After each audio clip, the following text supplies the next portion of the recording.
2009 profit, as you said, soared 180% on declining sales for the year. That's right. Susan, we had a fantastic year in 2009. Our sales were down, but not as much as the industry, but we were able to cut costs aggressively, and we improved our gross margin 0.5 of a point because of all the fabulous new products we were able to roll out in 2009. So the results were excellent. And more importantly, as we move into 2010, the momentum of the company has never been stronger. We're going to have a good year in 2010. So it's not about cutting costs anymore this year then. Are you going to add back capacity? Well, we have, fortunately, we built a new manufacturing complex in China, and it's incredibly efficient. So we don't need to add any capacity to increase sales. We'll grow sales nicely in 2010 without any brick and mortar, but more importantly, we'll maintain our low-cost position and then flow new products, and that's the key to this. What's your best-selling product right now? Of course, we all know about Ryobis and the Hoovers and the Dirt Devils, but as I said, my mom has a carpet issue. So is it about the cleaners, the vacuums that clean the carpets, or is it which model does well? Our best-selling floor care product is our Hoover Wind Tunnel.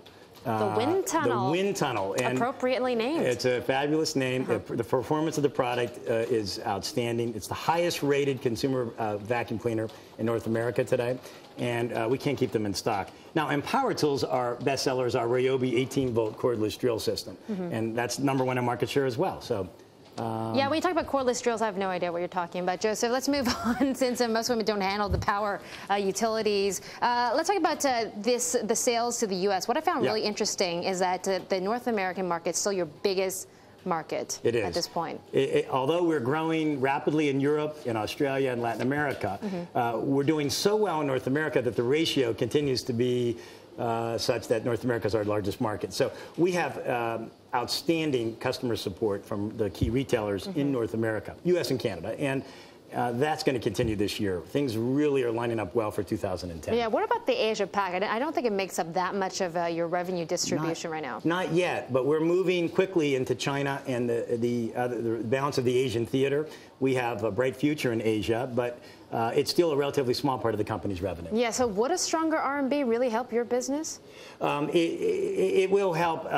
You know, we have kind of a natural hedge. It will help in some ways. In other ways, we'll have to offset the appreciation. We have modeled appreciation in RMB, but in order to offset the impact, we'll take out cost in our manufacturing complex. But for our local sales, it will, of course, help us. Yeah, because we have Macquarie Bank, as you know, just pointing out to Techtronic might be a good play on the revaluation theme. Yes. Considering you do make some sales over in the mainland. That's very interesting, isn't it? Absolutely, yeah. And we have tremendous upside in mainland China, of course. Yeah, and let me just ask you on the CNY. I mean, are you pricing in any appreciation? Is Techtronic factoring in a possibly stronger currency? We have. We've modeled appreciation. And again, we have such an aggressive productivity culture in the company that we'll offset any appreciation with our planned cost reduction efforts. We spent a lot of time building the world's most modern power tool and floor care manufacturing complex in China. And now we reap the benefits of that with improved productivity and efficiency. So our models work out just fine. Yeah, and what about this debate over the currency? Of course, you know, American lawmakers are saying that because of China's currency regime, it's taking away jobs from America. These manufacturing jobs that would be in the U.S. are basically being outsourced to China. Now, you have a few factories in China. We do. But unlike our competitors, we also maintain manufacturing facilities in the U.S. So we have a more diverse manufacturing platform.